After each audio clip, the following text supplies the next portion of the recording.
সুপ্রিয় দর্শক, আসসালামু আলাইকুম। সাকিব স্বাগত জানাচ্ছি। কানাডার ইয়াং পিপল যারা রয়েছে, অর্থাৎ যুবকদের বেকারত্বের হার এখন কোভিড পরবর্তী সময়ে সবচেয়ে বেশি, এবং 2010-এর পরে খুব সম্ভবত সবচেয়ে বেশি। এ নিয়ে একটি রিপোর্ট করেছে সিবিসি নিউজ। আমি নিউজটি একটু দেখাচ্ছি, যারা আগ্রহী তারা এই নিউজটি পড়ে নেবেন। এবং এই নিউজের তারা বলেছে যে কানাডা 2025 সালের জুলাই মাসে যারা 15 থেকে 24 বছর বয়স্ক যারা আছে, তাদের বেকারত্বের হার 14.6%।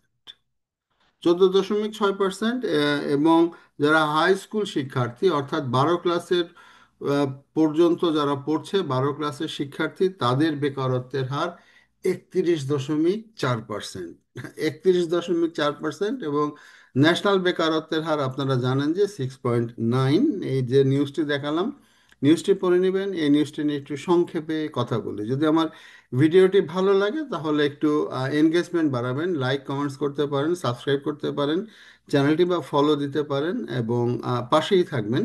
কানাডা সংক্রান্ত বিভিন্ন তথ্যগুলি আমরা নির্মোহভাবে দেওয়ার চেষ্টা করি। যদি কারো দ্বিমত থাকে তাহলে অবশ্যই এখানে কমেন্টসের ঘরে লিখতে পারেন। আমি যদি কোনো ভুল থাকে সে ভুল আমি শুধরে নিতে পারবো।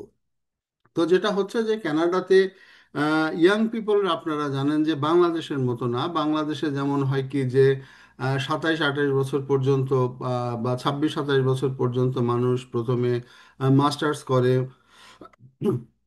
মাস্টার্স করার পরে 30-31 বছর বয়স পর্যন্ত চাকরি খোঁজে, বিসিএস এর জন্য পড়াশোনা করে, সংসদ ভবনের উচ্চতা কত সেগুলি মুখস্থ করে। এইগুলি হচ্ছে বাংলাদেশের কালচার। কিন্তু ক্যানেডিয়ান ইয়াং পিপল এবং বাংলাদেশের খুব কম লোকই আছে, খুব কম বাচ্চারাই আছে ইয়াং যারা, তারা ইনকামের সাথে জড়িত। তবে একটি বড় অংশ আছে, এখন ইদানিং চেঞ্জ হচ্ছে।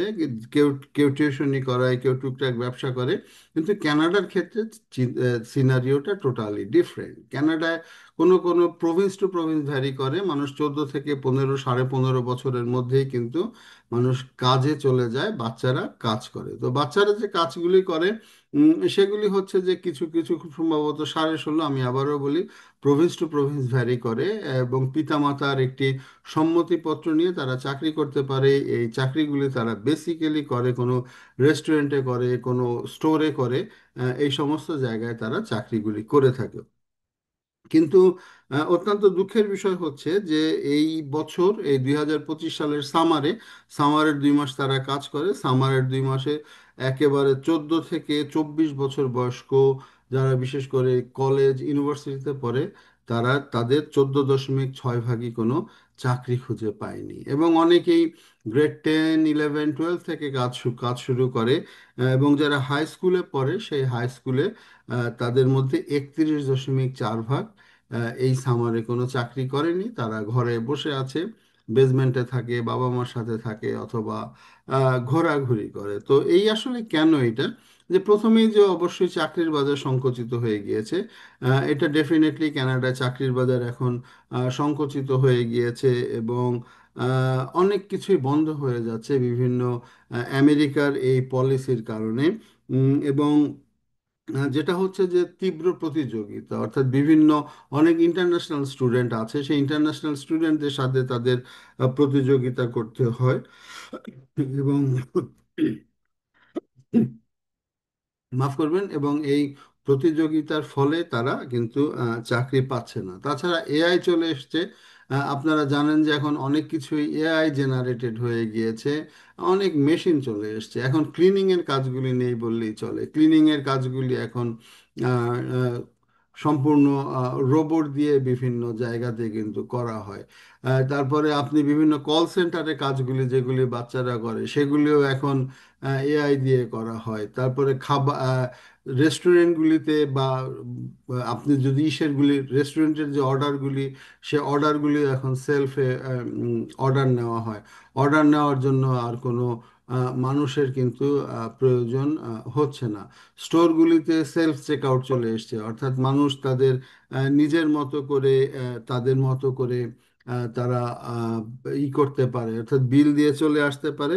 তো যার ফলে এই ধরনের ক্ষেত্রে সংকুচিত হচ্ছে, অর্থাৎ স্টুডেন্টরা যে সব জায়গায় কাজ করতো সেই সেক্টরগুলি আর থাকছে না। আর যেটা বললাম যে কল সেন্টারের কথা, অনেক কল সেন্টার কানাডায় যেহেতু মিনিমাম ওয়েজের একটি বার রয়েছে, যার ফলে অনেক কোম্পানির কল সেন্টারগুলি কিন্তু এখন বাংলাদেশ থেকে, অর্থাৎ বাংলাদেশ সহ পৃথিবীর অনেক দেশে চলে গিয়েছে, যেখানে আর এই ধরনের কাজগুলিও আর কিন্তু তরুণরা পাচ্ছে না।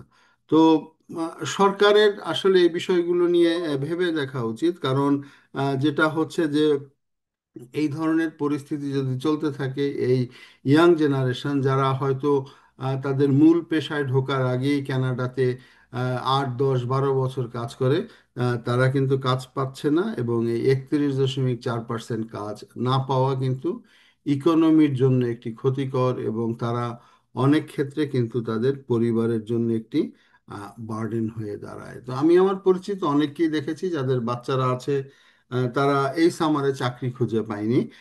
তারা ক্যানেডিয়ান বর্ন, তারা ক্যানেডিয়ান সিটিজেন, তারা কিন্তু চাকরি খুঁজে পায়নি। তো এই ভয়াবহ অর্থনৈতিক অবস্থা থেকে, এই বেকারত্বের জায়গা থেকে কানাডা উঠে আসবে, এই কামনা করছি।